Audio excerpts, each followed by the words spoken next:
Okay, so here we are looking at chapter 3 in your Think textbook about marriages and families. What we're going to look at in this chapter is the way that people and families communicate with each other and how we use communication to solve problems, how we use communication to practice control and power, sometimes in unhealthy ways. But we can use communication, if we understand it more clearly, to solve problems. Mostly what happens to people is they don't understand communication very well. They don't understand how it works. They don't understand what they're doing and what other people are doing real well. And it can cause problems. It can cause recurring problems in relationships because they're not quite sure what they're doing and why they're doing what they do. So what I wanted to do in this brief presentation here is just give you some strategies when you go in to read the chapter so that you can look for and find useful information. So get your textbook out. Let's open it up to chapter 3. Get some notes out so you can jot down some information. You should even, when you're in college, be writing inside your textbooks. That's a very useful strategy to use. Your professors oftentimes can't figure out why students don't want to write in their textbook, but that's a very helpful strategy. People who succeed and are successful do that all the time, and so never hesitate to make notes and to document inside the textbook itself. That's what you should always be doing all the time. So when we look at this chapter, there are a number of important terms and some questions to try to answer. When you go to read a chapter, I always think the best thing to do is to try to solve a problem, try to find answers to questions, so that when you're reading, you've got a mission. And so when you tackle chapter 3, let's see if we can figure out a mission here or a strategy to look for some answers when we go to do our reading. So the larger question you should try to tackle when you're reading chapter 3 are looking for the big problems that people encounter when they're communicating within a family, and then how do we solve some of those problems that people have. Everybody in the family is not the same. They're not all equal. People in families have different roles, and they have different ways that they relate to one another. And so communication is shaped by the way that they're relating to each other. You have husbands and wives, you have mothers and fathers, you have siblings, you have all different kinds of roles and relationships, and communication patterns are shaped by those. And so when you go to look in this chapter, let's look at what kinds of problems not that are shaped by specific personalities, because we can't really that depends on the uniqueness of each family. What we want to look at is what's generally applicable to every family based on the roles that we can generalize. In other words, what do children and parents, what do they share? What's common about that in all families? What's common about males and females in a marital relationship? What's common about that in our culture as they communicate with one another? So that's what we're going to look at in this chapter. So you're going to see, when you look at the chapter, you're going to see some unique terms that are new. So the best strategy when you're looking at any chapter, especially this one, is let's look at some terms and let's make sure we get the terms down and understand what those mean. Now, just looking at them in the chapter and just reading them, you're not going to really understand what they mean. What you need to do is you need to write down, get some notes out, and write down what does this term mean. Let me write down the formal definition, and then let me try to write down my understanding of that. What does that mean to me? Let me explain it in my own words. And then the third thing to do is to write down some examples in your own experience. What does that look like in your own life? Once you do that, you're going to understand what this word really means. You're going to understand it, and you will have learned what the word means. And so, for instance, look at the bottom of this chart here. We all kind of understand what verbal communication is. People use different kinds of words. Um, Sometimes there are people in the family. Women sometimes tend to use a lot more expressive verbal communication. Males tend to use maybe less expressive verbal communication. But then look next to it. There's visual communication. And so people can communicate with body language. People can communicate using gestures. People communicate with facial expressions. People are moving about sometimes visually. And so you can communicate lots of times without ever saying a word. We take that for granted sometimes when we're trying to understand people's communication styles. There's a nonverbal communication. Look up at the next row above it. Nonverbal communication that people engage in using body language and using just sometimes not saying anything communicates a lot. That people do. Sometimes someone is very communicative and then they shut down and stop talking, and that in itself communicates to people a lot. So look at these terms. See what the textbook, the formal definitions for these kinds of terms are. You might make yourself in your notes kind of a chart and write down, here's what the word means. Here's how I would explain the word to somebody in my own words. Make sure you're accurate. And then write down write down an example of each of these in your own experience. Here's how my dad engaged in nonverbal communication. I remember he used to do this all the time. Here's what multi-generational patterns of communication look like. Well, in my family, here's how my grandparents communicate to each other, very differently than my parents communicate to each other. And then when I go on a date with my boyfriend, here's how we communicate. We do things very differently.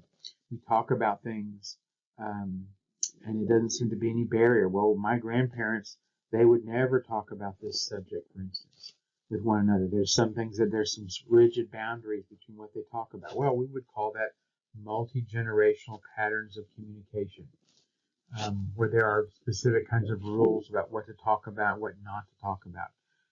Things that in your grandparents' generation only males talked about with each other. You go on a date with your boyfriend or girlfriend, and there's really no boundary, gender role boundaries between what males and females talk to each other. That's an example of multi-generational pattern. So anyway, take this example here, this set of terms, and see if you can explore the terms and understand what they mean by writing them down. Just looking at it in the book, no matter what the chapter is, just kind of glancing at it and trying to just read it and try to read it over and over again, it's really not going to help you understand them very well. Your understanding is going to be at a real low level. What you need to do is you need to do something with the words, with the terms. And this is true in any subject that you study. You need to write them down. You need to take them apart. You need to apply them so that you'll understand what these terms mean. They're just basic terms. There's nothing overly complicated about them. You just need to understand what the definitions of them are and then apply them to your life.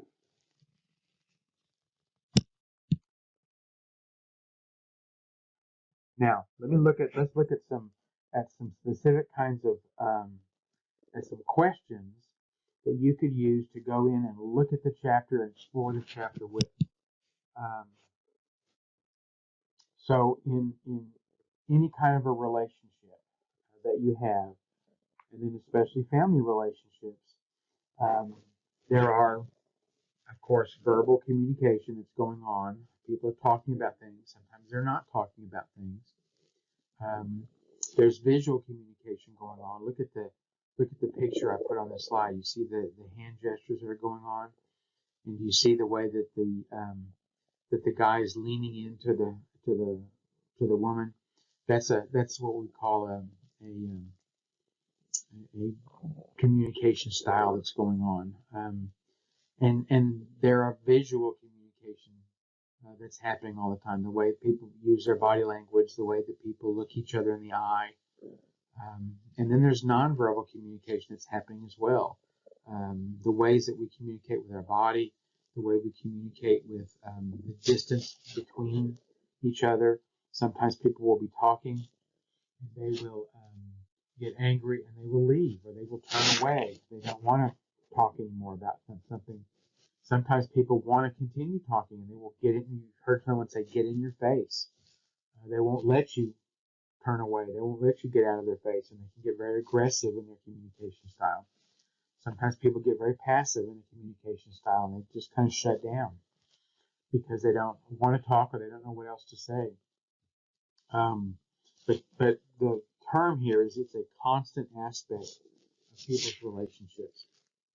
So what happens to people who don't take courses like this is they believe that communication is just a verbal experience. Well, it's not just verbal. It's a multi-dimensional experience, and that's what you need to learn about in this chapter. The process, there are different kinds of communication styles. And so when you're looking at those terms from the previous slide, look at the different kind of communication styles. And you will see some of those styles that look really familiar to you because they're styles that fit your personality. And you'll see some other styles that fit people in your family, people you grew up with. You'll see a style that fits with maybe one of your siblings or a style that fits one of your parents. There's a controlling style. Sometimes people, as I said earlier, remember about getting in your face. Sometimes people use body language to get in your face and want to dominate a conversation. There's an egalitarian style where they want you to be sure to have your say. Well, I said, here's my side of the argument. What's your side of the argument? And they want to make sure that there's a good back and forth going on. And so look at these different communication styles. What will help you to understand these styles is if you will think about an example of somebody that you know that practices some of these styles. Some of the styles have maybe some positives to them, but then they might have some drawbacks to them. See if you can think of what are the pros and cons to these kinds of styles. What works and what situations work best for these styles and what situations don't typically work real well with these styles. The structure of the family. So when we talk about family communication, sometimes because of the roles and responsibilities of a family, you can't always have, let's say, for instance, an egalitarian communication style because everybody in a family is not equal. And so you might want to sit around and have a discussion around the table about where we're going to go on a vacation and want to hear everybody's side of it and everybody's perspective and everybody's opinion about it because you're talking about a vacation and it doesn't really matter what the decision is. But there are some issues where you can't have an egalitarian style. There are some issues where mom and dad have to make the decision and mom and dad have to be more assertive in their communication style. And we have to get our homework done this week. And we have to practice a discipline when we come home from school. And so their communication style needs to be more assertive. And so it's because of the structure of the family, not because of the personality styles. It's because of the structure and the role of family members in the family. And so mom and dad have responsibilities. And so they need to communicate in different ways sometimes because of different situations. Also, males and females tend to communicate in different ways. That's simply not because of the way they were born and their DNA, but because of the way they've been socialized and trained to communicate. And because of the role models that they grew up with. You grew up and you watched your mom communicate, your grandmother communicate, and other women communicate. And so that's kind of how you understand, and you see people in the media communicating. So that's kind of how you see women and the gender role there. And so that's how you talk and how you use your body language. Look at the picture there on the right, and you see how she's not really following an old-fashioned gender role. She's getting right back in his face, and she's pointing right back at him. You might not That might not look like something your grandmother necessarily would do. She's following maybe a more modern gender role where um, he's talking to her and she's going to get right back in his face and talk right back to him and tell him her side about things. So gender roles don't stay stagnant. They change and they evolve as our society changes and evolves and as people's experience changes and evolves. And certainly women's roles in our society have changed and evolved over the past 50 years. Very much so. I think if you think about it enough, certainly go back several generations and look at the way your grandmother was communicating, and then look at the way your mom, and then maybe the way you're communicating. And you can certainly see, I bet you, some real differences in the way you speak. We also certainly see within ethnic communities differences in gender roles. And so we're in Texas, and we see within Hispanic communities, we see real distinct gender roles for women um, in those communities. And so when we go home and we see in the family and we see women communicating one way, maybe amongst themselves, and then we see the male communication pattern being very dominant. And so it's very much very rigid and very gender specific. And so when you're writing down notes and when you're reading, be sure to write down your own experience about this. And my point here is to help you to understand that it's not necessarily something that's specific to you as a person, but I want you to see the context that you grew up in and the gender role and the ethnic subculture that you're in and how those have shaped the way your family communicates with one another. Again, this is number 5 is about the multi-generational communication patterns that we follow. And so your parents, your grandparents, you've got aunts and uncles, and so they're following kind of a script that fits into their generation. And so that's why they're communicating the way that they are, and it's why you're communicating maybe in a different kind of a way. So go back and look at that term multi-generational and see if that fits really well in trying to describe when your family all gets together, for a big birthday celebration or for the holidays.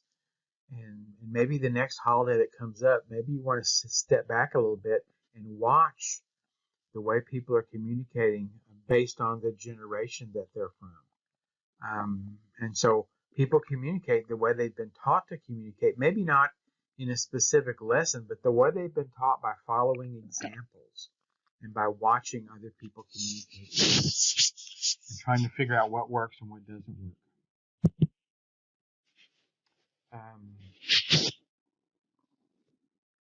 Children tend to be more successful when they go to school. They tend to be more successful as they interact with other children in school when they have been raised in a family that has a lot more conversation going on in the family. And by that I mean a lot less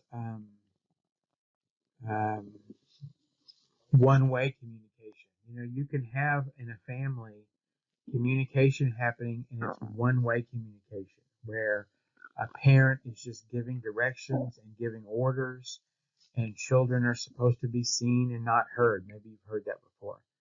And so it's just a lot of order giving and a lot of direction giving, and there's not a lot of back and forth communication going on. Well, research tells us that when there's little back and forth communication going on, that children have a hard time in school. They have a hard time developing social skills, and they have a hard time with their academic progress.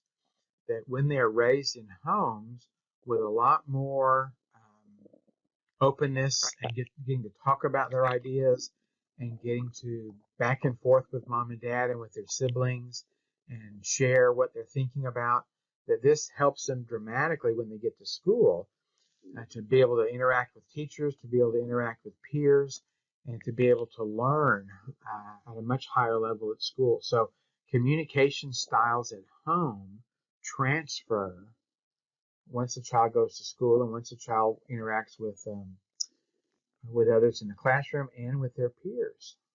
It's a tremendous help we found in researching. So when you look at your chapter, look at some of those research findings.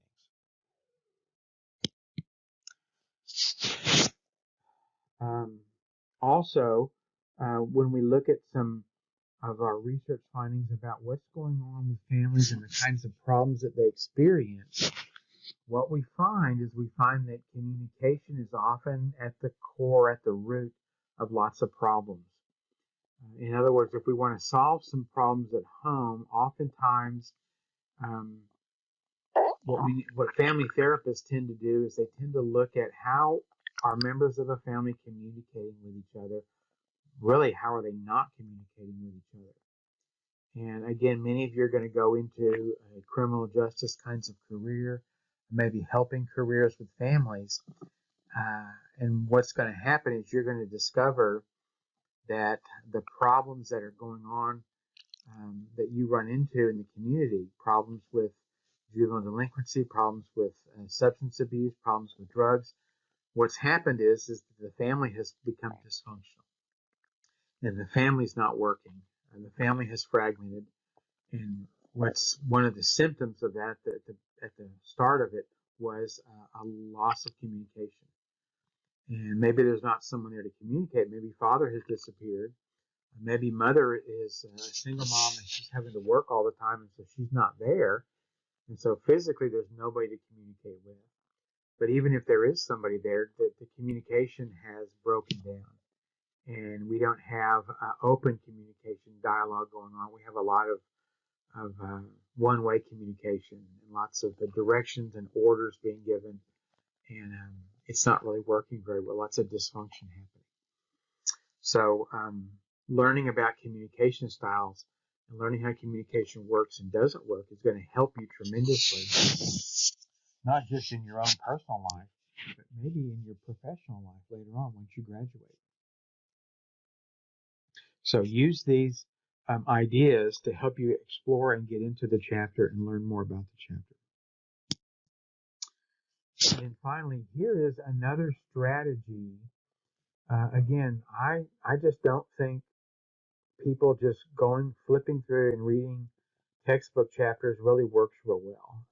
Although I think this Think textbook is organized real well. It has lots and lots of it's not just a plain old book with just words in it. It has lots of helpful charts and graphs and lists, and the way that it's been organized is really helpful for learning.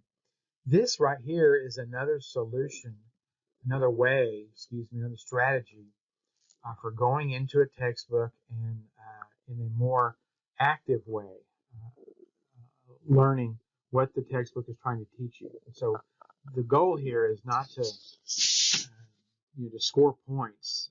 The goal really is for you to learn. You're paying a lot of money and you're spending years of your life trying to learn something. And so you want to have something you can take away. And so maybe here's the question we started the chapter with. What are those most significant problems? And so, look, here's an example. Here's a significant problem. Misinterpreting nonverbal communication. People, I thought you were mad at me because you crossed your arms over your chest and you stopped talking. So I thought you were angry. And so here's the definition of what nonverbal communication is. This is what the problem is. Well, here's a solution. Well, men and women, they're gender roles, and men and women tend to express non-verbally in different kinds of ways. And so men tend to want to solve problems, and so they're getting right to the point, And women, they tend to want to work on a relationship. And so they're not necessarily after a solution. They're after creating and fostering and strengthening relationships and solving relational kinds of problems. And then I put an example in here. So when wives and husbands communicate, he wants to get to the point. And so once he gets to the point, he kind of shuts down maybe. And so it looks like maybe he's mad. Well, maybe he's not mad. And she wants to take time. Well, he gets frustrated because he doesn't want to take that time. He gets kind of mad sometimes because it takes too long. And so body language kind of expresses or may express his frustration because it's taken too long. And it may express, her body language may express her frustration that he's in too big of a hurry. And so that's what's going on. It's not that they're mad at each other. It's that they're using two different processes. They've got two different sets of goals going on here. And that's what's going on. So those are significant problems. That's just one example. So my suggestion to you is when you're reading a chapter like this and you're trying to figure out how can I understand communication better, and how can I get some useful helps here that I could use myself and that I could use professionally later on in life? Well, why don't you build yourself here a little cheat sheet like this? And so why don't you come up with find some other problems. This is all in your textbook. Find some other problems and build yourself a little chart like this that you could stick in your file, and you could have it later on in life.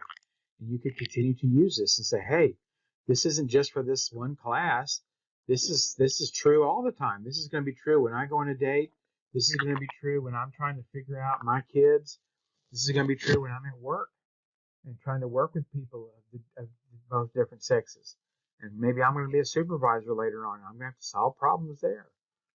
So this is my suggestion to you. Instead of just reading and flipping through pages, why don't you try to build yourself a guide that would help you and be more active in your reading. This is just a great strategy so that you can become a lifelong learner and somebody who's going to be a professional later on, who's going to succeed and move up the ladder and make more money and be more successful in life. This is a strategy to do that. So this is this chapter. This is the chapter on communication. As you're going through, as you're looking at it, as you're trying to figure things out, if you see something that looks confusing, if something doesn't make sense to you, always send me an email right away. I can respond, and I will respond right away, and we'll try to get that solved. I try to use this information when you're doing discussion boards every week. What we want to do is we don't want to be using just our opinions. We want to be using our educated opinions. So when you're interacting with each other on a discussion board, for instance, you want to be sure to follow the prompt, but you want to always be showing off what you're learning all the time. And so be sure to use terms and be sure to use information that you've learned this week so that you're demonstrating how you're growing and learning every week. And this is a fast course, and so you really have to kind of jump on it every week and stay on top of things. So I will talk to you again, and let me know if you've got a question about something.